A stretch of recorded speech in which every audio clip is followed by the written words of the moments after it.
ಶ್ರೀ ಗುರುಭ್ಯೋ ನಮಃ. ಸ್ವಪ್ನ ಪದ್ಯದ ಮೊದಲನೇ ಒಂದು ಸಂಚಿಕೆಯಲ್ಲಿ ನಾವು 12 ಪದ್ಯಗಳನ್ನು ನೋಡಿದ್ವಿ. ಈಗ 13ನೇ ಪದ್ಯದಿಂದ ಚಿಂತನೆಯನ್ನು ಶುರು ಮಾಡೋಣ.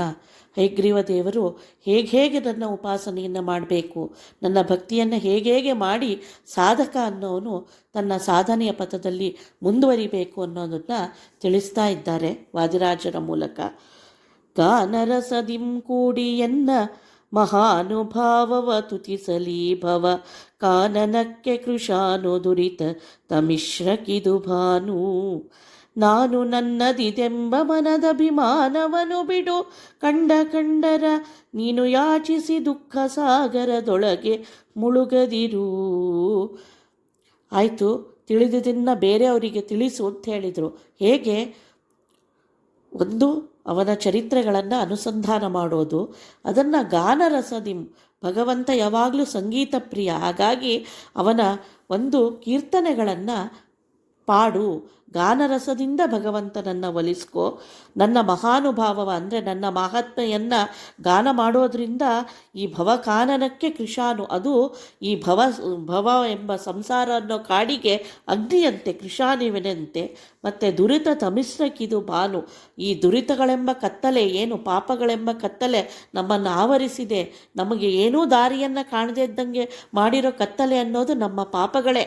ಅದನ್ನೇ ಈಶಾವಾಸ್ಯದ ಕೊನೆ ಶ್ಲೋಕ ಹೇಳೋದು, ಅಗ್ನೇನಯ ಸುಪತಾರಾಯೇ ಅಸ್ಮಾನ್ ವಿಶ್ವಾನಿ ದೇವ ವಯುನಾನಿ ವಿದ್ವನ್ ಅಂತ. ಹಾಗೆ ಅಂತಹ ಕತ್ತಲೆಗಳಿಗೆ ಭಗವಂತನ ಈ ಸ್ಮರಣೆ, ಅವನ ಸ್ತೋತ್ರ ಮಾಡುವಿಕೆ, ಹಾಡುವಿಕೆ ಅನ್ನೋದು ಸೂರ್ಯನಂತೆ. ಅಂದರೆ ಆ ಕತ್ತಲನ್ನು ಹೊಡೆದೋಡಿಸಿ ನಮಗಿನ್ನೂ ಸಾಧನೆಯ ದಾರಿಯನ್ನು ಸ್ಪಷ್ಟ ಮಾಡಿಕೊಡ್ತಾ ಹೋಗುತ್ತೆ. ಹಾಗಾಗಿ ನಿರ್ಲಜ್ಜೆಯಿಂದ ಸ್ತೋತ್ರ ಮಾಡುವಂಥ ದಾಸರೆಲ್ಲ ಹೇಳ್ತಾರಲ್ಲ, ಅದಿದೇ ಕಾರಣಕ್ಕಾಗಿ.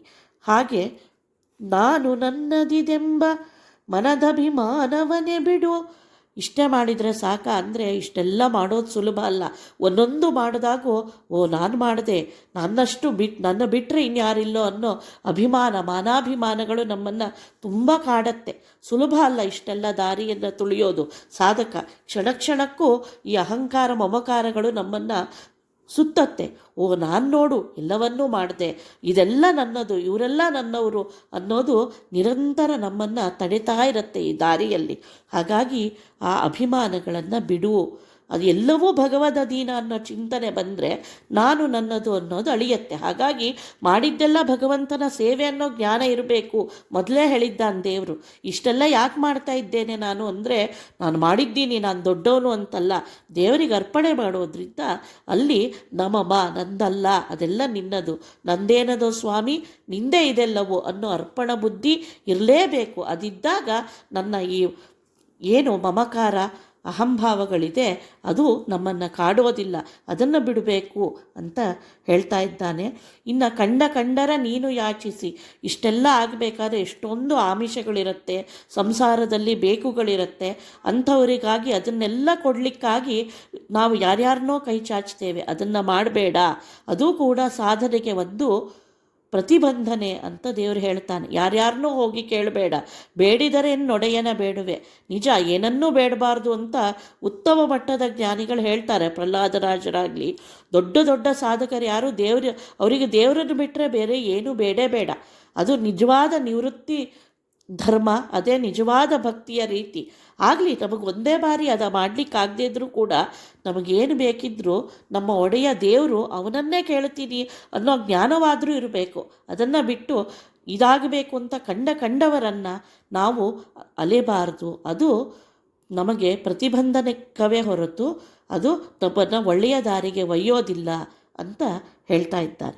ಹೀಗೆ ನಮ್ಮ ನಡೆನುಡಿಗಳನ್ನು ನಿರಂತರ ಸುಧಾರಿಸ್ತಾ ಇರಬೇಕು, ತಿದ್ದುತ್ತಾ ಇರಬೇಕು. ತಿದ್ದುಕೋತಾ ಇದ್ದಾಗ ನಮಗೆ ಸಜ್ಜನರ ಸಹವಾಸದಿಂದ ನಾವು ಶುದ್ಧರಾಗ್ತಾ ಹೋಗ್ತೇವೆ ಅನ್ನೋದು ಈ ಎಲ್ಲ ಒಂದು ಸ್ತುತಿಗಳಲ್ಲೂ ಪದ್ಯಗಳಲ್ಲೂ ದೇವರು ತೋರಿಸ್ತಾ ಇದ್ದಾರೆ. ಶ್ರೀವಧುವೆ ಎನ್ನರಸಿ ಜಗದಲ್ಲಿ ಜೀವರಾಶಿಯ ನಾನೇ ಪುಟ್ಟಿಸಿ ಮಗುಳೆ ರಕ್ಷಿಪೆನು. ದೇವರೆಲ್ಲರೂ ಎನ್ನ ದಾಸರು ಶ್ರೀವಧುವೆ ಎನ್ನರಸಿ ಜಗದಲ್ಲಿ ಜೀವರಾಶಿಯ ನಾನೇ ಪುಟ್ಟಿಸಿ ಮಗುಳೆ ರಕ್ಷಿಪೆನು. ಲಾವಕರ ಕೊಲಿಸುವೆನು ನರಕವ ನೀವೇ ಸ್ವರ್ಗವನಿತ್ತು ಸುಜನರ ಕಾವನಿದು ವೇದಾಂತ ಸಿದ್ಧಾಂತ ರಹಸ್ಯ ಕಣ. ಹೌದು, ಹೀನರನ್ನು ಕೇಳಬೇಡ, ನನ್ನೇ ಕೇಳು ಅಂತ ಯಾಕೆ ಹೇಳ್ತೀನಿ ಅಂದರೆ, ನೀನು ಕೇಳಬೇಕಾದವರೆಲ್ಲ ನನ್ನ ದಾಸರೇ. ಯಾವ ದೇವತೆಗಳನ್ನು, ಯಾವ ಬೀದಿ ಬೀದಿಯ ಕಂಡ ಮಾರಿಗಳು ಅಂತ ದಾಸರು ಬಹಳ ಕ್ರೂರವಾಗಿ ಇದನ್ನೆಲ್ಲ ಹೇಳಿದ್ದಾರೆ. ಅಂದರೆ ನೀವು ಯಾವುದೇ ಅಧಿಷ್ಠಾನದಲ್ಲಿ ನಿಮಗೇನೋ ಒಳ್ಳೆಯದಾಗತ್ತೆ ಅಂತ ಕೇಳಕ್ಕೆ ಹೋದರೂ ಅಲ್ಲಿದ್ದು ಕೊಡುವವನು ನಾನೇ. ಯಾಕೆಂದರೆ ಅವರೆಲ್ಲ ನನ್ನ ದಾಸರು. ಇನ್ನು ಸಾಕ್ಷಾತ್ ಲಕ್ಷ್ಮೀದೇವಿ ಎಲ್ಲ ಇಹಪರ ಸಂಪತ್ತನ್ನು ಕೊಡುವವಳು, ಅವಳೇ ನನ್ನ ಪತ್ನಿ. ಇನ್ನು ಈ ಎಲ್ಲ ಜೀವರಾಶಿಗಳನ್ನು ನಿಮ್ಮನ್ನೆಲ್ಲ ಸೃಷ್ಟಿಸಿದವನು ನಾನೇ. ಅಂದರೆ ಈ ಸೃಷ್ಟಿಗೆ ತಂದು ನಿಮ್ಮನ್ನು ರಕ್ಷಣೆ ಮಾಡಿ ಕೊನೆಯಲ್ಲಿ ಲಾವಕರ ಯಾರು ದುಷ್ಟರಿದ್ದಾರೆ ಅವರನ್ನು ಕೊಲಿಸಿ ಅಂಥವರಿಗೆ ದುಷ್ಟರಿಗೆ ನರಕವನ್ನು, ಸಜ್ಜನರಿಗೆ ಸ್ವರ್ಗವನ್ನು ಕೊಟ್ಟು ಸುಜನರ ಕಾವನ್ನು, ಅಂದರೆ ನಿಮ್ಮನ್ನು ಪ್ರತಿ ಕ್ಷಣದಲ್ಲೂ ಮೋಕ್ಷ ಪರ್ಯಂತ, ಮೋಕ್ಷದಲ್ಲೂ ಕೂಡ ನಿಮ್ಮನ್ನು ರಕ್ಷಣೆ ಮಾಡುವವನು ನಾನೇ. ಇದೇ ವೇದಾಂತದ ರಹಸ್ಯ. ಹಾಗಾಗಿ ನೀವು ನನ್ನನ್ನೇ ಆಶ್ರಯ ಹೊಂದಬೇಕು ಹೊರತು ಇನ್ನೊಬ್ಬರನ್ನಲ್ಲ ಅಂತ ದೇವರು ಹೇಳ್ತಾ ಇದ್ದಾನೆ. ಇದನ್ನೇ ಮತ್ತೆ ವಿಶದವಾಗಿ ಇನ್ನು ಸ್ವಲ್ಪ ಶಾಸ್ತ್ರ ರೀತಿಯಲ್ಲಿ ಚಿಂತನೆ ಮಾಡಿಸ್ತಾರೆ. ಇದೆಲ್ಲ ಬಾಹ್ಯ ದೀಕ್ಷೆಗಳು.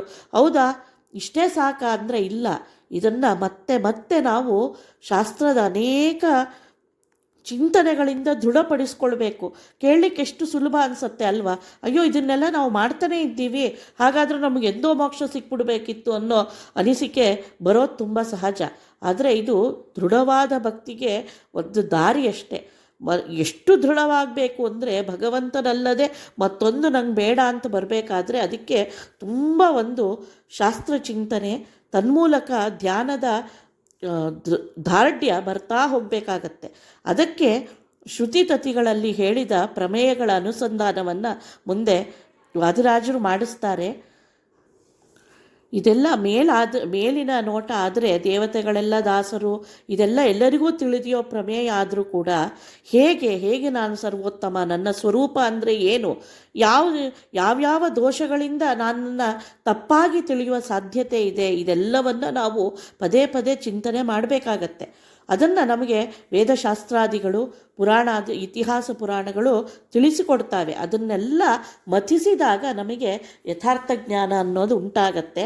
ಅದನ್ನು ಇಲ್ಲಿ ತಿಳಿಸ್ಕೊಡ್ತಾ ಹೋಗ್ತಾರೆ.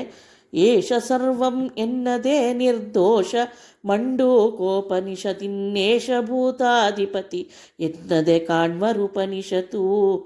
ಏಷ ಸರ್ವೇಶಾನ ನೆನದೆ ವಿಲಾಸದಿಂ ಋಗ್ವೇದ ಮೊದಲಾಗಿ ಸಮಸ್ತವು ಜನ್ಯವೆನಿಸವು ಋಷಿ ಮುಖೋದ್ಗತವು. ಏಷ ಸರ್ವೇಶ್ವರ, ಏಷ ಸರ್ವಜ್ಞ, ಏಷ ಅಂತರ್ಯಾಮಿ, ಏಷ ಯೋನಿ ಸರ್ವಸ್ಯ ಅಪ್ಯಯೋಹಿ ಭೂತಾನಾಂ ಅಂತ ಮಂಡೂಕೋಪನಿಷತ್ತಿನ ಮಾತನ್ನು ಇಲ್ಲಿ ನಮಗೆ ವಿಶದೀಕರಿಸ್ತಾರೆ ವಾದಿರಾಜರು ದೇವರ ಮೂಲಕ.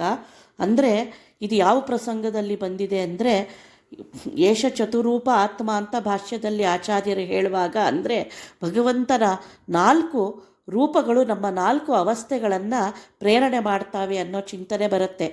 ಯಾವುದು? ಜಾಗ್ರತ್, ಸುಷುಪ್ತಿ, ಸ್ವಪ್ನ ಮತ್ತು ತುರಿಯಾವಸ್ಥೆ ಅಂತ ಮೋಕ್ಷದ ಅವಸ್ಥೆ. ಈ 4 ಅವಸ್ಥೆಗಳಲ್ಲಿ ಭಗವಂತನ 4 ರೂಪಗಳು ನಮ್ಮನ್ನು ಕಾಪಾಡ್ತವೆ. ಇಷ್ಟೇ ಅಲ್ಲ, ಈ 4 ರೂಪಗಳಲ್ಲದೆ 8 ರೂಪಗಳಿಂದ, ಅದನ್ನೇ ಹಿಂದಿನ ಪದ್ಯದಲ್ಲಿ ಸೂಚ್ಯವಾಗಿ ದೇವರು ಸೂಚನೆ ಕೊಟ್ಟಿದ್ದಾನೆ. ನಾನೇ ನಿಮ್ಮನ್ನು ಸೃಷ್ಟಿಸ್ತೇನೆ, ನಾನೇ ಪಾಲಿಸ್ತೇನೆ ಅಂತ. ಬರೀ ಅದು 3 ಮಾಡೋದಿಲ್ಲ, ಅಷ್ಟಕರ್ತೃತ್ವ ಭಗವಂತನಲ್ಲಿದೆ. ಆಮೇಲೆ 4 ಅವಸ್ಥೆಗಳಿದೆ ಜೀವರಿಗೆ: ಸ್ವಪ್ನ, ಜಾಗ್ರತ್, ಸುಷುಪ್ತಿ ಮತ್ತು ಮೋಕ್ಷಾವಸ್ಥೆ, ತುರಿಯಾವಸ್ಥೆ ಅಂತ. ಆ 4 ಅವಸ್ಥೆಗಳಲ್ಲಿ 8 ರೂಪದ ಸೃಷ್ಟಿ, ಸ್ಥಿತಿ, ನಿಯಮನ, ಜ್ಞಾನ, ಅಜ್ಞಾನ, ಬಂಧ, ಮೋಕ್ಷ, ಇದೆಲ್ಲ ಅವಸ್ಥೆಗಳಿಂದಲೂ ದೇವರೇ ಮಾಡಿಸುವವನು. ಈ ಎಲ್ಲ ರೂಪಗಳು ದೇವರದ್ದೇ ಅನ್ನುವ ಚಿಂತನೆ ಮಾಡಿಸ್ಬೇಕಾದ್ರೆ ಏಷ ಸರ್ವಂ, ಇವನೇ ಎಲ್ಲ ಅಂತ ಹೇಳುವಾಗ ಈ ಮಾತು ಬಂದಿದೆ. ಈ ಚಿಂತನೆ ನಾವು ಮಾಡಬೇಕು. ಅಂದರೆ ಇಷ್ಟೇ ಅಲ್ಲ, ಹೌದಪ್ಪ, ಭಗವಂತ ಎಷ್ಟೊಂದು ಅವತಾರ ರೂಪಗಳನ್ನು ಹೇಳ್ದ, ದಶಾವತಾರಾದಿ ರೂಪಗಳನ್ನು ಹೇಳ್ದ, ಇನ್ನು ಎಲ್ಲರಲ್ಲಿ ದೇವರು ಇದ್ದಾನೆ. ಹಾಗಾದರೆ ಈ ಎಲ್ಲ ಯಾವುದೋ ಒಂದು ರೂಪದ ಚಿಂತನೆ ಮಾಡಿದರೆ ಸಾಕು ಅಂದರೆ ಆಗಲ್ಲ. ಭಗವಂತನ ಎಲ್ಲ ರೂಪಗಳು ಕೂಡ ಪರಿಪೂರ್ಣ. ಅವನು ಎಲ್ಲ ರೂಪಗಳು ಸರ್ವಶಕ್ತ, ಸರ್ವ ಆನಂದಪೂರ್ಣ, ಸರ್ವಜ್ಞಾನ ಮತ್ತು ಎಲ್ಲರ ಅಂತರ್ಯಾಮಿಯಾಗಿದ್ದಾನೆ. ಅವನೇ ಭೂತಾಧಿಪತಿ ಅಂದರೆ ಎಲ್ಲ ಜೀವಗಳ ಒಡೆಯ, ಅಂದರೆ ಅಂತರ್ಯಾಮಿಯಾಗಿದ್ದು ಅವರನ್ನು ಪ್ರೇರಿಸುವವನು ಅವನೇ. ಅವರ ಹುಟ್ಟಿಗೆ, ಅವರ ಲಯಕ್ಕೆ, ಅವರ ಎಲ್ಲ ಅವಸ್ಥೆಗಳಿಗೂ ನಾನೇ ಕಾರಣ, ಭಗವಂತನೇ ಕಾರಣ ಅನ್ನೋ ಉಪನಿಷತ್ ವಾಕ್ಯ ನಿಮಗೆ ತಿಳಿದಿದ್ದೇ ಅಲ್ವಾ? ಇದನ್ನು ಋಗ್ವೇದವೂ ಕೊಂಡಾಡುತ್ತೆ, ಮತ್ತು ಮಂಡೂಕ ಋಷಿಗಳಿಂದನೂ ಇದು, ಅಂದರೆ ಈ ಮಾತು ಸುಮ್ಮನೆ ವೇದದಿಂದ ಬಂದಿದೆ ಅಂತಲ್ಲ, ಅದನ್ನು ಒಬ್ಬ ಋಷಿ ಕಂಡಿದ್ದಾನೆ, ಅನುಸಂಧಾನ ಮಾಡಿದ್ದಾನೆ. ಹೀಗೆ ಜ್ಞಾನಿಗಳು ಕಂಡ ಸತ್ಯ ಇದು, ಇದನ್ನು ನೀವು ನೆನಪಿಸ್ಕೋಬೇಕಲ್ವಾ ಅಂತ ಈ ಶ್ಲೋಕದಲ್ಲಿ ತಿಳಿಸ್ತಾರೆ. ಅಗ್ನಿದೇವರೊಳಗದಮ ಮಿಕ್ಕ ಸುರರ್ಗಳೇ ಮಧ್ಯಮರುಸಲೆ ಸರ್ವಜ್ಞ ವಿಷ್ಣುವೆ ಪರನು ಎಂಬಿ ವೇದ ಬ್ರಾಹ್ಮಣವೇ ಬಗ್ಗಿಸಿತು ಕುಜನರ ಶಿರಂಗಳ ಸುಗ್ಗಿ ಎನಿಸಿತು ಜ್ಞಾನ ಸಸಿಯಪ ವರ್ಗವೀವನು ನಾನು ನೆನಗೆಣೆ ಯಾರು ಜಗದೊಳಗೆ. ಯಾಕೆ ಈ ಪ್ರಶ್ನೆ ಅಂದರೆ, ನನ್ನ ಎಲ್ಲ ರೂಪಗಳೇ ಎಲ್ಲವನ್ನು ಮಾಡಿಸೋದು ಅನ್ನೋ ಚಿಂತನೆ ನಿನಗೆ ಬೇಕು. ಯಾಕೆ ಅಂದರೆ ದೇವರೆಲ್ಲರೂ ನನ್ನ ದಾಸರು ಅಂತ ದೇವರು ಏನು ಹೇಳಿದ ಅದನ್ನೇ ಐತರೇಯ ಬ್ರಾಹ್ಮಣ ಹೀಗೆ ಹೇಳುತ್ತೆ. ಅಗ್ನಿರ್ವೈ ದೇವಾನಾಂ ಅವಮಃ ವಿಷ್ಣು ಪರಃ ತದಂತರ್ಯೇಣ ಸರ್ವ ಅನ್ಯ ದೇವತಾ ಅಂತ. ಅಂದರೆ ಈ ಮಾತನ್ನು ಮತ್ತೆ ಸ್ಮರಣೆಗೆ ತಂದುಕೊಡ್ತಾರೆ. ದೇವತೆಗಳಲ್ಲಿ ಮುಖ್ಯ ನಾನು, ಎಲ್ಲರಿಗಿಂತ ಶ್ರೇಷ್ಠ ಉತ್ತಮ ಸ್ಥಾನದಲ್ಲಿರೋನು ನಾನು ವಿಷ್ಣು. ಯಾರು ಎಲ್ಲರಲ್ಲಿ ವ್ಯಾಪ್ತನಾಗಿದ್ದೇನೆಯೋ ಅಂತಹ ವಿಷ್ಣುವೇ ಸರ್ವಶ್ರೇಷ್ಠ. ಇನ್ನು ಅತ್ಯಂತ ಕನಿಷ್ಠ ಅಂದರೆ ಅಗ್ನಿ. ಅದೇನು ಅಗ್ನಿ ಬರೀ 15ನೇ ಕಕ್ಷೆಯಲ್ಲಿ ಬರ್ತಾನೆ, ನಾವು 32 ಕಕ್ಷಾ ದೇವತೆಗಳು ಅಂತ ಚಿಂತನೆ ಮಾಡ್ತೇವೆ.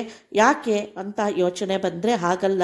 ಯಜ್ಞದ ಮೂಲಕ ಭಗವಂತನ ಉಪಾಸನೆ ಮಾಡುವಾಗ ಹವಿಸ್ಸನ್ನು ಎಲ್ಲರಿಗೂ ತಲುಪಿಸುವ ಒಂದು ದೇವತೆ, ಕೊನೆಯ ದೇವತೆ ಅಂದರೆ ಅಗ್ನಿ. ಅದಕ್ಕೆ ಅವನು ಅಗ್ನಿಮುಖದಿಂದಲೇ ದೇವರು ಎಲ್ಲವನ್ನ ಸ್ವೀಕಾರ ಮಾಡ್ತಾನಾದ್ರಿಂದ ಹಾಗಾಗಿ ಅವನು ಕೊನೆಯ ದೇವತೆ. ವಿಷ್ಣು ಪರಮ ದೇವತೆ, ಶ್ರೇಷ್ಠವಾದವನು. ಅವರ ಮಧ್ಯದಲ್ಲಿ ಉಳಿದೆಲ್ಲ ಯಜ್ಞ ಭಾಗವನ್ನು ಸ್ವೀಕಾರ ಮಾಡೋ ದೇವತೆಗಳು ಬರ್ತಾರೆ. ಅವರೇ ನಮ್ಮ ತತ್ವಾಭಿಮಾನಿಗಳು ಹೌದು. ಬ್ರಹ್ಮಾಂಡದಲ್ಲೂ ಅವರು ಅನೇಕ ಕಾರ್ಯಗಳನ್ನು ಮಾಡ್ತಾರೆ. ಅವರೆಲ್ಲರೂ ಯಜ್ಞದ ಮೂಲಕ ತಮ್ಮ ಹವಿಸ್ಸುಗಳನ್ನು ಸ್ವೀಕಾರ ಮಾಡ್ತಾರೆ ಅನ್ನೋ ಚಿಂತನೆಯನ್ನು ಐತರೇಯ ಬ್ರಾಹ್ಮಣ ನಮಗೆ ಕೊಡುತ್ತೆ. ಈ ಒಂದು ಯುಕ್ತಿಯೇ ಸಾಕು, ಭಗವಂತ ವಿಷ್ಣು ಪರಮ ಅಂತ. ಈ ಒಂದು ಯುಕ್ತಿ ಏನು ಮಾಡ್ತು, ಕುಜನರ ಶಿರಂಗಳ ಇಲ್ಲ, ದೇವರು ದೊಡ್ಡವನಲ್ಲ, ದೇವರಿಲ್ಲ, ಮುಂದೂ ಇದನ್ನೆಲ್ಲ ವಿವರಣೆ ಮಾಡ್ತಾರೆ.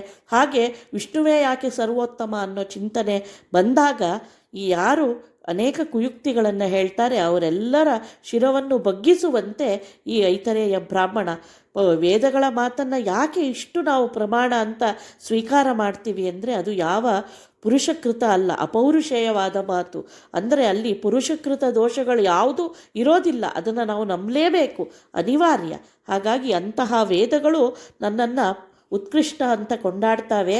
ಈ ಮಾತೇ ಸಾಕಲ್ವಾ, ಈ ಚಿಂತನೆ ಮಾಡಿದವರಿಗೆ ಜ್ಞಾನದ ಸಸಿ ಅನ್ನೋದು ಸುಗ್ಗಿಯಾಗುವಂತೆ, ಅಂದರೆ ಜ್ಞಾನ ವೃದ್ಧಿಯಾಗುವಂತೆ ನಾನು ಅನುಗ್ರಹ ಮಾಡ್ತೇನೆ. ಮಾಡಿ ಅಪವರ್ಗ್ಯವನ್ನು ಅಂದರೆ ಸಾಕ್ಷಾತ್ ಮೋಕ್ಷವನ್ನೇ ನಾನು ಕೊಡ್ತೇನೆ. ಈ ಮೋಕ್ಷವನ್ನು ಕೊಡುವುದು ಇನ್ಯಾರಿಂದ ಸಾಧ್ಯ? ನನಗೆಣೆ ಯಾರು? ಹಾಗಾಗಿ ನನಗೆ ಸರಿಸಮನಾದವರು ಅಥವಾ ನನಗಿಂತ ಶ್ರೇಷ್ಠರು ಈ ಜಗತ್ತಲ್ಲಿ ಇನ್ಯಾರಿದ್ದಾರೆ? ಹಾಗಾಗಿ ನನ್ನ ಉಪಾಸನೆ ಮಾಡಿ ಅಂತ ದೇವರು ಹೇಳ್ತಾ ಇದ್ದಾನೆ. ಇನ್ನು ದ್ವಾಸುಪರ್ಣ ಶ್ರುತಿಗಳೆಂಬಿ ಶ್ರೀಶನೆಂದೊಬ್ಬಗೆಯ ಖಗನಾನ ಶರೀರದೊಳಿದ್ದು ಕ್ಲೇಶವನುಣದೆ ಇಹುದುಗಡ ಕ್ಲೇಶವೀ ಎರಡನೆಯ ಜೀವಕ ಗೇಶನಾಜ್ಞೆಯಲ್ಲಿದ್ದು ತಾನೇ ದೇಶದೊಳುನು ತಿಹುದು ಪೇಳುವೆನು ನೆರೆನಂಬು.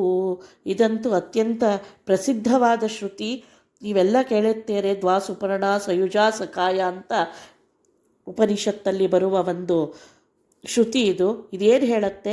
ದ್ವಾಸುಪರ್ಣ ಅಂದರೆ ಒಂದು ಈ ಜಗದ್ವೃಕ್ಷದಲ್ಲಿ 2 ಹಕ್ಕಿಗಳಿದ್ದಾವೆ. ಅದರಲ್ಲಿ ಏನನ್ನೂ ಉಣದೆ ಕರ್ಮಫಲ ಅನ್ನೋ ಉಣ್ಣದೇ ಇರುವ ಒಂದು ಖಗ ಇದೆ, ಅದು ನಾನು.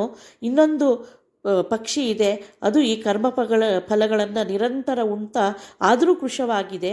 ಯಾವ ಕರ್ಮಫಲವನ್ನು ಉಳದ ಇನ್ನೊಂದು ಹಕ್ಕಿ ತಾನು ದುಷ್ಟಪುಷ್ಟವಾಗಿದೆ ಅನ್ನೋ ಒಂದು ಸುಂದರ ಉಪಮೆಯಿಂದ ಜೀವ ಮತ್ತು ಪರಮಾತ್ಮ ಅನ್ನೋ ಎರಡು ಚೇತನರಿಲ್ಲಿ ಇದ್ದಾರೆ ಪ್ರಪಂಚದಲ್ಲಿ. ಇಲ್ಲಿ ಪ್ರಪಂಚ ಅನ್ನೋದು ಜೀವ, ಜಡ ಮತ್ತು ಚೇತನಾತ್ಮಕವಾದದ್ದು. ಅಲ್ಲಿ ಚೇತನರಲ್ಲಿ ಮತ್ತೆ ಎರಡು ವಿಧ, ಜೀವರು ಮತ್ತು ಪರಮಾತ್ಮ ಅಂತ. ಪರಮಚೇತನ ಒಬ್ಬ, ಉಳಿದ ಚೇತನರು. ಅದಲ್ಲದೆ ಜಡ ಅಂತ. ಜಡ ಅಲ್ಲದೆ ಇನ್ನಿಬ್ಬರಲ್ಲಿ ಹಾಗಾದರೆ ವ್ಯತ್ಯಾಸ ಇಲ್ವಾ ಅಂದರೆ ಖಂಡಿತ ಇದೆ. ಯಾಕೆ ಅಂದರೆ ಒಂದು ಹಕ್ಕಿ ಈ ಕರ್ಮಫಲಗಳನ್ನು ಉಣ್ತಾ ಇದ್ದರೂ ಕೃಶವಾಗಿ ಅಂದರೆ ಅಧೀನವಾಗಿ ಸಂಸಾರದ ದುಃಖಗಳನ್ನು ಅನುಭವಿಸ್ತಾ ಇದೆ. ಇನ್ನೊಂದು ಹಕ್ಕಿ ಯಾವ ಕರ್ಮಫಲವನ್ನು ಸ್ವೀಕಾರ ಮಾಡದೆ ಆನಂದದಿಂದ ದಷ್ಟಪುಷ್ಟವಾಗಿದೆ ಅನ್ನೋ ಸುಂದರ ಉಪಮೆಯನ್ನು ಕೊಟ್ಟು ಜೀವ ಮತ್ತು ಈಶ್ವರ ಭೇದವನ್ನು ಶ್ರುತಿ ಬಹಳ ಸ್ಪಷ್ಟವಾಗಿ ತಿಳಿಸಿಕೊಟ್ಟು ಬಿಟ್ಟಿದೆ. ಹಾಗಾಗಿ ಎಷ್ಟೋ ಅಪವಾದಗಳಿದೆ ನಮ್ಮ ಚಿಂತನೆಯಲ್ಲಿ. ನಾನೇ ಬ್ರಹ್ಮ ಅನ್ನೋದು, ಬ್ರಹ್ಮ ಬಿಟ್ಟು ಬೇರೆ ಚೇತನ ಇಲ್ಲ ಅನ್ನೋದು, ಜಡವೂ ಕೂಡ ಇಲ್ಲ, ಬ್ರಹ್ಮನೇ ಈ ಜಡವಾದ ಜಗತ್ತಾಗಿ ಪರಿಣಾಮ ಆಗ್ತಾನೆ ಅನ್ನೋದು, ಇಂಥ ವಾದಗಳೆಲ್ಲ ಅತ್ಯಂತ ಅಸಮಂಜಸ. ಯಾಕೆ ಅಂದರೆ ಯಾವತ್ತಿಗೂ ಈ ಜೀವ ಅನ್ನೋನು ನನ್ನ ಅಧೀನ, ನನ್ನ ಒಂದು ಅನುಗ್ರಹದಿಂದಲೇ ಅವನಿಗೆ ಈ ಸೃಷ್ಟಿಯಾದಿಗಳೆಲ್ಲ ಆಗತ್ತೆ. ನಾನೇ ಕರುಣೆಯಿಂದ ಅವನನ್ನು ಈ ಜಗತ್ತಿನಲ್ಲಿ ಸೃಷ್ಟಿಗೆ ತರ್ತೀನಿ, ಅವನನ್ನು ರಕ್ಷಣೆ ಮಾಡ್ತೀನಿ, ಅವನಿಗೆ ಕರ್ಮಫಲಗಳನ್ನು ಉಣಿಸಿ ಅವನ ಸಾಧನೆಯನ್ನು ಮಾಡಿಸಿ ಜ್ಞಾನವನ್ನು ಕೊಟ್ಟು ಕೊನೆಗೆ ಮೋಕ್ಷವನ್ನೂ ಕೊಡ್ತೇನೆ, ದುಷ್ಟ ಜೀವವಾದರೆ ಅವರಿಗೆ ತಕ್ಕ ಗತಿಯನ್ನು ಕೊಡ್ತೇನೆ ಅಂತ ಮೊದಲು ಏನು ದೇವರು ಹೇಳ್ದ ಅದಕ್ಕೆ ಈ ಎಲ್ಲ ಶ್ರುತಿಗಳು ಪ್ರಮಾಣ ಅನ್ನೋದನ್ನು ತಿಳಿಸಿಕೊಡ್ತಾ ಇದ್ದಾರೆ ನಮಗೆ. ಇಂತು ಶ್ರುತಿಗಳು ಕೆಲವು ಶ್ರೀಕಾಂತ ಚಿಂತಾ ದೂರ ನೆನುತ್ತಿವೆ, ಚಿಂತೆಯಲ್ಲಿ ಬಳಲುತಿಗ ಜೀವನ ಗಣಗಳದು ಬೇರೆ.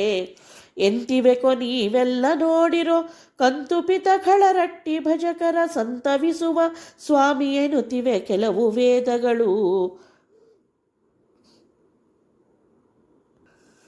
ಆ ಎರಡು ಹಕ್ಕಿಗಳಲ್ಲೂ ಎಷ್ಟೊಂದು ವೈರುಧ್ಯ ಇದೆ ಅಂತ ಇದನ್ನೇ ಶ್ರುತಿಗಳು ಹೇಳ್ತಾವೆ. ಯಾಕೆಂದರೆ ಈ ಪರಮಚೇತನ ಭಗವಂತ ಏನಿದ್ದಾನೆ ಅವನಿಗೆ ಯಾವ ಚಿಂತೆಯೂ ಇಲ್ಲ. ಚಿಂತಾದೂರ ಯಸ್ಯ ಜ್ಞಾನ ಪರಂತಪಃ ಯಸ್ ಸರ್ವಜ್ಞ ಸರ್ವವಿತ್ ಸತ್ಯಜ್ಞಾನಮನಂತಂ ಬ್ರಹ್ಮ ಆನಂದೋ ಬ್ರಹ್ಮೇತಿ ವ್ಯಜಾನಾತ್. ಇಂತೆ ಹೀಗೆ ಸಾಕಷ್ಟು ಶ್ರುತಿಗಳು ಭಗವಂತ ಚಿಂತಾದೂರ, ಅವನಲ್ಲಿ ದೋಷಗಳಿಲ್ಲ, ಅವನು ಈ ಸಂಸಾರದ ದುಃಖಕ್ಕೆ ಒಳಗಾಗಿಲ್ಲ, ಹೀಗೆಲ್ಲ ಅವನನ್ನು ಸ್ತೋತ್ರ ಮಾಡ್ತಾವೆ.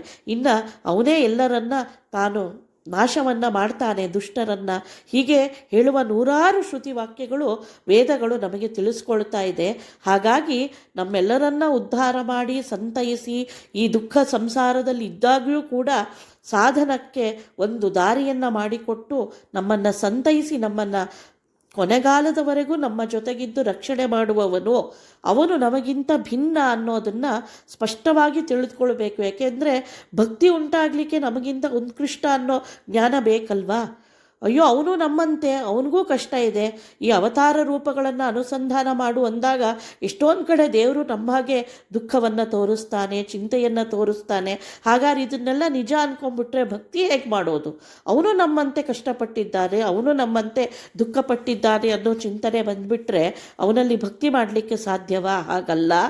ಹಾಗೆಲ್ಲ ಬಂದಲ್ಲಿ ಏನು ಅನ್ನೋದನ್ನು ಶಾಸ್ತ್ರದಿಂದ ತಿಳ್ಕೊಳ್ಬೇಕಾಗತ್ತೆ ನಾವು ಅನ್ನೋದನ್ನು ಇಲ್ಲಿ ಹೇಳ್ತಾ ಇದ್ದಾರೆ. ಮುಂದೆ ಜೀವರ ಮತ್ತು ಭಗವಂತನಲ್ಲಿ ಅತ್ಯಂತ ವೈರುಧ್ಯ ಇದೆ, ಭೇದ ಇದೆ ಅನ್ನೋದನ್ನು ತಿಳಿಸ್ಕೊಡ್ತಾರೆ.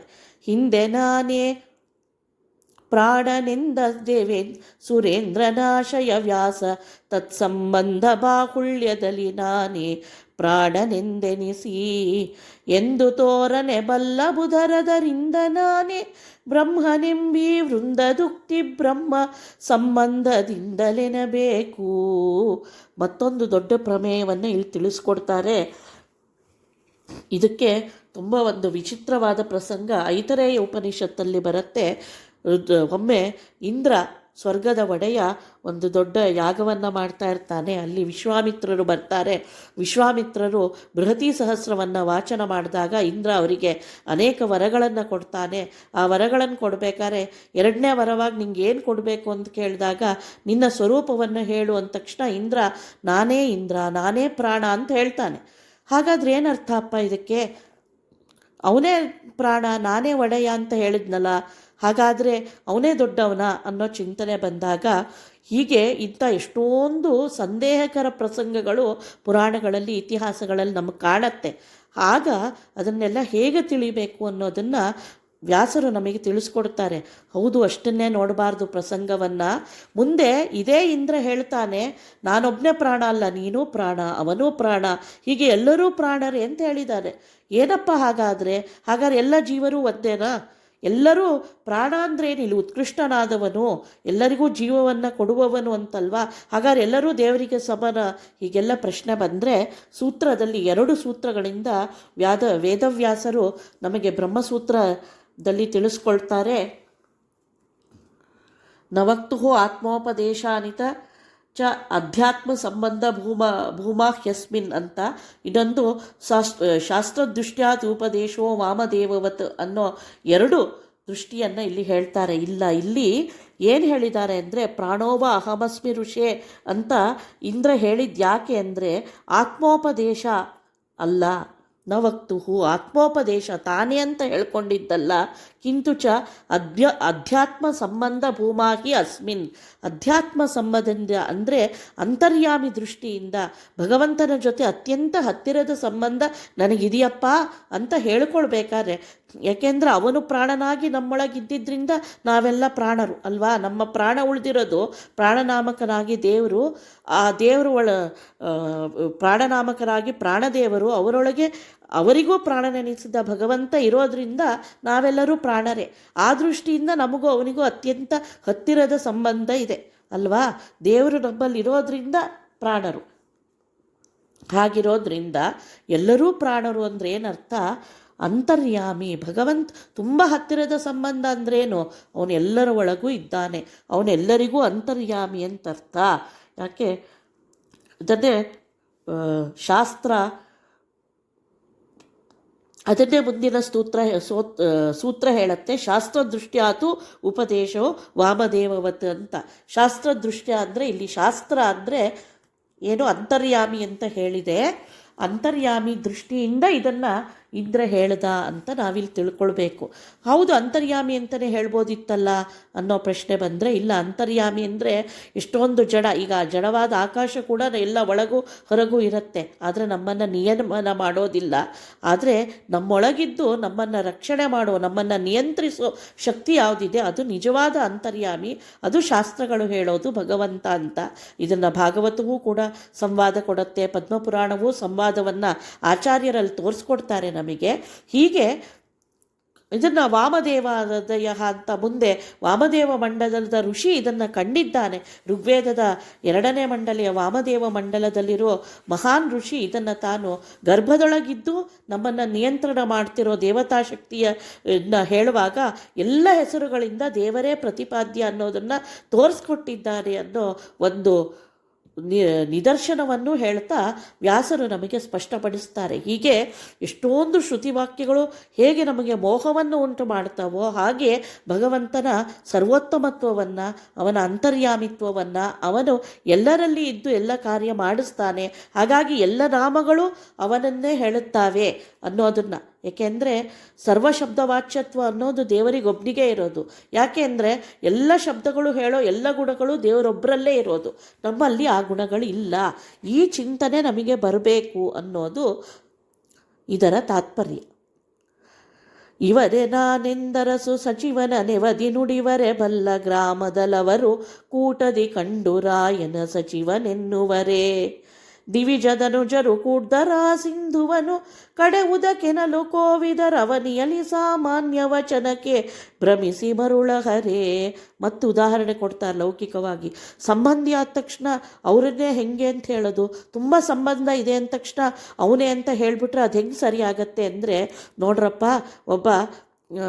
ಒಬ್ಬ ಮಂತ್ರಿಯನ್ನು ಅಥವಾ ತುಂಬ ದೊಡ್ಡ ಹುದ್ದೆಯಲ್ಲಿರೋವನ್ನ ಇವನೇ ಸಾಕ್ಷಾತ್ ರಾಜ ಅಂತ ಹೇಳ್ಬಿಡ್ತೀವಿ ನಾವು. ಹೇಳಿದ ತಕ್ಷಣ ಅವನು ರಾಜ ಆಗ್ತಾನೆಯೇ? ಇಲ್ಲ, ಆ ಪ್ರದೇಶದಲ್ಲಿ ಅವನು ಹಿರಿಯ, ಅವನಲ್ಲಿ ಎಲ್ಲ ಒಂದು ಸಾಮರ್ಥ್ಯ ಇದೆ, ಒಡೆತನ ಇದೆ ಅನ್ನೋದಕ್ಕಾಗಿ ಅವನನ್ನೇ ರಾಜ ಅಂದ ತಕ್ಷಣ ಅವನು ಹೇಗೆ ರಾಜ ಆಗೋದಿಲ್ವೋ ಹಾಗೆ ಇದನ್ನೇ ನೀವು ನೋಡ್ತೀರಿ. ಅಮೃತ ಮಥನ ಕಾಲ ಅಂತ ಚಿಂತನೆ ಬಂದಾಗ ದೇವತೆಗಳು ದಾನವರು ಇಬ್ಬರು ಸೇರಿ ಅಮೃತವನ್ನು ಪಡೆದರು ಅಂದ್ಬಿಡ್ತೀವಿ. ಹಾಗಂತ ದಾನವರಿಂದ ಅಮೃತ ಬಂತಾ? ಯೋಚನೆ ಮಾಡಬೇಕು ಅಲ್ವಾ. ಆ ಪ್ರಸಂಗವನ್ನು ನೋಡಿದಾಗ ಇಲ್ಲ, ದೇವರೇ ಒಳಗೆ ನಿಂತು ಕೂರ್ಮರೂಪ ಅಂತ ಹಾಗೆ ತೋರಿಸ್ಕೊಟ್ಟ ಸೂಕ್ಷ್ಮವಾಗಿ. ಬರೀ ಕೂರ್ಮರೂಪ ಅಲ್ಲ, ಕೂರ್ಮರೂಪ, ಅಜಿತ ರೂಪ, ಪರ್ವತದಲ್ಲಿ ಒಂದು ರೂಪ, ಆಮೇಲೆ ಧನ್ವಂತ್ರಿ ರೂಪ, ಆಮೇಲೆ ಮೋಹಿನಿ ರೂಪ, ಹೀಗೆ ಭಗವಂತ ಅನೇಕ ರೂಪಗಳಿಂದ ತಾನೇ ಇದ್ದು ದೇವತೆಗಳ ಮೂಲಕ ಅದನ್ನು ಕಡಿಸಿ ದೈತ್ಯರನ್ನು ಸುಮ್ಮನೆ ಒಂದು ಉಪಾಧಿಯಾಗಿ ಇಟ್ಕೊಂಡು ತಾನೇ ಅಮೃತವನ್ನು ಕಡೆದು ತಾನೇ ಅದನ್ನು ಪಡೆದು ತಾನೇ ಅದನ್ನು ಯೋಗ್ಯರಿಗೆ ಹಂಚಿ ಹೀಗೆಲ್ಲವನ್ನೂ ಅವನು ಹೇಗೆ ಮಾಡಿದ್ನೋ ಅದೇ ರೀತಿಯಲ್ಲಿ ಇಲ್ಲಿ ಅನೇಕ ನಾಮಗಳಿಂದ ದೇವತೆಗಳಿಗೆ ಇಂದ್ರ, ಚಂದ್ರ, ಸೋಮ ಎಲ್ಲ ನಾಮಗಳಿದೆ. ಆದರೆ ಅದೆಲ್ಲದರಿಂದ ಮುಖ್ಯ ಪ್ರತಿಪಾದ್ಯ ವೇದಗಳೆಲ್ಲ ಹೇಳೋದು ಭಗವಂತನನ್ನೇ ಮುಖ್ಯತಮ. ಆ ಗುಣಗಳನ್ನು ಸ್ವಲ್ಪ ಇರೋದ್ರಿಂದ ಆ ಅಭಿಮಾನಿಗಳು ಕೂಡ ಆ ನಾಮದಿಂದ ಕರೆಸಲ್ಪಡ್ತಾರೆ ಅನ್ನೋ ಮುಖ್ಯ ತಾತ್ಪರ್ಯವನ್ನು ತಿಳ್ಕೊಳ್ಬೇಕು ಅಂತ ಇಲ್ಲಿ ವಾದಿರಾಜರು ಅಭಿಪ್ರಾಯ ಪಡ್ತಾರೆ. ಬೊಮ್ಮ ಹೆಮ್ಮಗ ರುದ್ರ ಮೊಮ್ಮಗ ಸುಮ್ಮನ ಸರಿಗೆ ಸುಧೆಯ ನೋಡಿಸೆ ಧರ್ಮಮಯ ಕಾಲಖ್ಯ ಚಕ್ರವನಾನೆ ನಡೆಸುವೆನು. ಅಮ್ಮರೇಷಗೆ ಭಾಗ್ಯವಿತ್ತವನಮ್ಮರವ ಕಿತ್ತರಲು ದಿವಿಜರ ಹೆಮ್ಮೆಗಳ ನಾನೋರ್ವನೇ ಹಬ್ಬೆಟ್ಟಿದೆನೋ ಮನುಜೇ.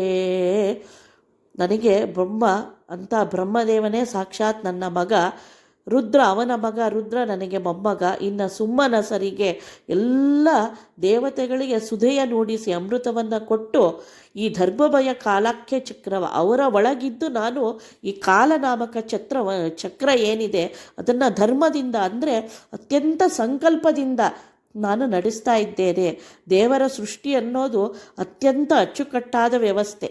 ಇವತ್ತು ಮನಸ್ಸು ಬಂದೆ ನಾ ಎಲ್ಲ ಮಾಡಿಬಿಟ್ಟೆ, ನಾಳೆ ನನಗೆ ಬೇಜಾರಾಯಿತು ಎಲ್ಲ ಬಿಟ್ಟೆ, ಹೀಗೆ ಭಗವಂತ ಈ ಜಗತ್ತನ್ನು ನಡೆಸ್ತಾ ಇಲ್ಲ. ಅತ್ಯಂತ ಸುವ್ಯವಸ್ಥಿತ ರೀತಿಯಲ್ಲಿ ಭೀಷಾಸ್ಮಾತ್ ವಾತಪ್ಪವತೆ ಕೇಳಿದ್ದೀರಿ ನೀವೆಲ್ಲ. ಭೀಷೋ ಉದೇತಿ ಸೂರ್ಯ. ಹಾಗಾಗಿ ಭಗವಂತನ ನಿಯಂತಿಗೆ ಒಳಪಟ್ಟ ದೇವತೆಗಳು ಒಂದು ಕ್ಷಣವೂ ವ್ಯತ್ಯಯ ಮಾಡದೆ ತಮ್ಮ ಕಾರ್ಯವನ್ನು, ಸೂರ್ಯ ಉದಯಿಸ್ತಾನೆ, ವರುಣ ಗಾಳಿ ಬೀಸ್ತಾನೆ, ಮಳೆ ಬರುತ್ತೆ, ಹೀಗೆ ಕಾಲ ಕಾಲಕ್ಕೆ ಎಲ್ಲವೂ ನಡೆಯುತ್ತೆ. ಯಾಕೆ ಅಂದರೆ ಭಗವಂತನ ನಿಯತಿಯಿಂದ. ಹೀಗೆ ನಾನೇ ಎಲ್ಲವನ್ನ ಮಾಡಿಸ್ತಾ ಇದ್ದೇನೆ. ಇಂತಹ ಅಮ್ಮರೇಷೆಗೆ ಇಂದ್ರನಿಗೂ ಕೂಡ ಆ ಭಾಗ್ಯ, ಇಂದ್ರ ಪದವಿಯನ್ನು ಕೊಟ್ಟವನು ನಾನೇ. ಹೆಂಗೆ ಗೊತ್ತು ಅಂದರೆ ಕೃಷ್ಣ ರೂಪದಲ್ಲಿದ್ದಾಗ ಅವನ ಜೊತೆನೇ ಯುದ್ಧ ಮಾಡಿ ಅವನ ಒಂದು ಸ್ವರ್ಗದಿಂದಲೇ ಅವನಿಗೆ ಆ ಸ್ವರ್ಗವನ್ನು ಕೊಟ್ಟವರು ನಾನೇ. ಆ ಸ್ವರ್ಗದಿಂದ ಆ ಪಾರಿಜಾತ ವೃಕ್ಷವನ್ನು ಕಿತ್ಕೊಂಡು ಬರಲಿಲ್ವೇ ನಾನು? ಹಾಗಾಗಿ ಇದನ್ನೆಲ್ಲ ಚಿಂತನೆ ಮಾಡಬೇಕು ನೀವು. ಯಾರು ದೊಡ್ಡವರು? ಹಾಗಾದರೆ ಅವನು ತಾನು ಇಂದ್ರ ಅಂದ ತಕ್ಷಣ ಅವನು ಇಂದ್ರನ, ಆ ಅಭಿಮಾನಿ ದೇವತೆ ಇಂದ್ರನ ಅಲ್ಲ, ಇದೀ ಪರಮೈಶ್ವರ್ಯೆ ಅಂತ ಇಂದ್ರ ಶಬ್ದಕ್ಕೆ ಸರ್ವ ಜಗತ್ತಿನ ಒಡೆತನ ಯಾರಿಗಿದೆಯೋ ಅವನೇ ಈಶ್ವರ, ಅವನೇ ಇಂದ್ರ. ಹಾಗಾಗಿ ಹೀಗೆ ಈಗಿರುವ ಪುರಂದರ ನಾಮಕ ಇಂದ್ರನಿಗೂ ಮುಂದೆ ಬರೋ ಪೃಥು ಚಕ್ರವರ್ತಿ ಇರ್ಬೋದು, ಬಲಿ ಇರ್ಬೋದು, ಅವರಿಗೆಲ್ಲರಿಗೂ ಇಂದ್ರ ಪದವಿಯನ್ನು ಕೊಡುವನು ಸಾಕ್ಷಾತ್ ಭಗವಂತನೇ. ಹಾಗೆ ಅನುಗ್ರಹ ಮಾಡುವವನು ಅವನೇ. ಬಲಿಗೆ ಮುಂದಿನ ಒಂದು ಕಲ್ಪದಲ್ಲಿ ಇಂದ್ರ ಪದವಿಯನ್ನು ಕೊಟ್ಟರೆ ಶತಕ್ರತುವಾಗಿ ಇಂದ್ರನಾಗ್ತೇನೆ ಅಂತ ಹೊರಟ ಪೃಥುವಿನಿಂದ ಇಂದ್ರ ಪದವಿಯನ್ನು ರಕ್ಷಿಸಿದವನು ಕೂಡ ದೇವರೇನೆ. ಹೀಗೆ ಯಾವ್ಯಾವ ದೇವತೆಗೆ ಏನೇನು ಸಲ್ಲಬೇಕು ಆ ಸ್ಥಾನವನ್ನು ಕೊಟ್ಟು ಅವರಿಂದ ಆ ಕಾರ್ಯವನ್ನು ಮಾಡಿಸ್ತಿರೋವನು ನಾನೇ. ಇದನ್ನೆಲ್ಲ ಈ ಪುರಾಣ ಇತಿಹಾಸ ಶಾಸ್ತ್ರಗಳಿಂದ ತಿಳಿದು ನಾನು ಸರ್ವೋತ್ತಮ ಅಂತ ನೀವು ಚಿಂತನೆ ಮಾಡಬೇಕು ಅಂತ ದೇವರು ಹೇಳ್ತಾ ಇದ್ದಾನೆ. ನೋಡು ರಾಮನ ಸೇವೆಗಮರರು ಕೋಡಗದ ತನುವಾಂತು ಗಿರಿಗಳ ಕೋಡು ಕಲ್ಗಳಗಿತ್ತು ತಲೆಯಲ್ಲಿ ಹೊತ್ತು ಮನವಿತ್ತು. ನಾಡರಿಯ ಜಲನಿಧಿಗೆ ಸೇತುವೆ ಮಾಡಿ ಮದ್ಭಟರೆನಿಸಿಕೊಳ್ಳರೆ ಮುಡನಾಗಿರಬೇಡ ನಾನೇ ಸಕಲ ಸುರರೊಡೆಯ. ನಾನು ಯಾರಿಂದ ಬಯಸ್ತೇನೋ ಅವರಿಂದ ಸೇವೆಯನ್ನು ತಗೊಳ್ತೇನೆ. ನೋಡು, ರಾಮಾವತಾರದಲ್ಲಿ ಅತ್ಯಂತ ಮನುಜರೂ ಅಲ್ಲದ ಕಪಿಗಳ ಒಂದು ಸಮೂಹವನ್ನೇ ಕಟ್ಟಿಕೊಂಡು ನಾನು ಅಂಥ ದೊಡ್ಡ ಯುದ್ಧವನ್ನು ಮಾಡಿದೆ. ಅವರೆಲ್ಲ ನನ್ನ ಸೇವೆಯನ್ನು ಮಾಡಿದರು. ಎಂದೂ ಆಗದಂಥ ಈ ಜಗತ್ತಲ್ಲಿ ತುಂಬ ಆಶ್ಚರ್ಯ ಅನ್ನಿಸೋಂಥ ಸಮುದ್ರಕ್ಕೆ ಸೇತುವೆಯನ್ನು ಕೂಡ ನಾನು ಅವರು ನನ್ನ ಒಂದು ಅನುಗ್ರಹದಿಂದ ಕಟ್ಟಿ ಯುದ್ಧವನ್ನು ಮಾಡಿ ನನ್ನ ಸೇವೆಯನ್ನು ಮಾಡಿದರು. ಹಾಗಾಗಿ ಯಮೈವೇಶ ವೃಣತೆ ತೇನ ಲಭ್ಯ ಅನ್ನೋದು ಭಗವಂತನ ಸಂಕಲ್ಪ. ಅವನು ಯಾರಿಂದ ಸೇವೆ ತಗೋಬೇಕು ಅಂತ ಇಚ್ಛೆ ಪಡ್ತಾನೆ, ಅದು ಎಂಥ ತೃಣ ಸಮಾನವಾಗಿರಲಿ ಅಥವಾ ಉತ್ತಮ ಜೀವವಾಗಿರಲಿ, ಅವರಿಂದ ಭಗವಂತ ತಾನು ಸಂಕಲ್ಪ ಮಾಡಿದರೆ ಕಾರ್ಯವನ್ನು ಮಾಡಿಸ್ತಾನವರಲ್ಲಿ. ಹಾಗಾಗಿ ನಾನೇ ಇದೆಲ್ಲರ ಒಡೆಯ. ಹಾಗಾಗಿ ನಾನೇ ಸರ್ವೋತ್ತಮ, ನಾನೇ ಸರ್ವಶಕ್ತ, ಅದನ್ನೇ ಏಷ ಸರ್ವೇಶ ಅನ್ನೋದನ್ನು ನಾವು ತಿಳಿಬೇಕು, ಮರಿಬಾರ್ದು ಅನ್ನೋದು ಪದೇ ಪದೇ ಈ ಶ್ರುತಿಗಳಿಂದ, ಈ ಇತಿಹಾಸ ಪುರಾಣಗಳಿಂದ ನಾವು ತಿಳಿಬೇಕಾದ್ದು. ಹೊರತು ಭಗವಂತ ದಶಾವತಾರ ಮಾಡ್ದ ಅಂತ ಸುಮ್ಮನೆ ಹೇಳಿಬಿಟ್ರೆ ನಮಗೆ ಈ ಮಹಾತ್ಮ್ಯ ಜ್ಞಾನ ಇರೋದಿಲ್ಲ. ಹಾಗಾಗಿ ಉಪಾಸನೆ ಅಂದರೆ ಬರೀ ಗಾನ ಮಾಡೋದು, ಸ್ತೋತ್ರ ಮಾಡೋದು, ಚಿಂತನೆ ಮಾಡೋದು ಅಂದರೆ, ಚಿಂತನೆ ಮಾಡುವಾಗ ಈ ಒಂದು ಮಹಾತ್ಮ್ಯ ಜ್ಞಾನ ನಮ್ಮಲ್ಲಿ ಇರಬೇಕು. ಯಾಕೆ ಸರ್ವೋತ್ತಮ, ಯಾಕೆ ದೇವರು ಇಲ್ಲಿ ಅವತಾರ ಮಾಡಿದಾಗ ಇಂಥ ನಟನೆಗಳನ್ನು ಮಾಡ್ದ, ಇದರ ಹಿಂದೆ ಯಾವ ತಥ್ಯ ಇದೆ, ಇದನ್ನೆಲ್ಲ ತಿಳಿದು ಅವನ ಭಕ್ತಿಯನ್ನು ಮಾಡಬೇಕು ಅಂತ ದೇವರು ಹೇಳ್ತಾನೆ. ಇನ್ನು ಜೀವರಿಗಿಂತ ನಾನು ಹೇಗೆ ಭಿನ್ನ ಅಂತ ಮತ್ತೆ ದೇವರು ವಿವರಿಸ್ತಾನೆ ಮುಂದಿನ ಸಂಚಿಕೆಗಳಲ್ಲಿ. ಅದನ್ನು ನಾವು ಚಿಂತನೆ ಮಾಡೋಣ. ಈ ಸಂಚಿಕೆಯನ್ನು ಇಲ್ಲಿ ದೇವರಿಗೆ ಸಮರ್ಪಿಸೋಣ. ಶ್ರೀಕೃಷ್ಣಾರ್ಪಣಮಸ್ತು.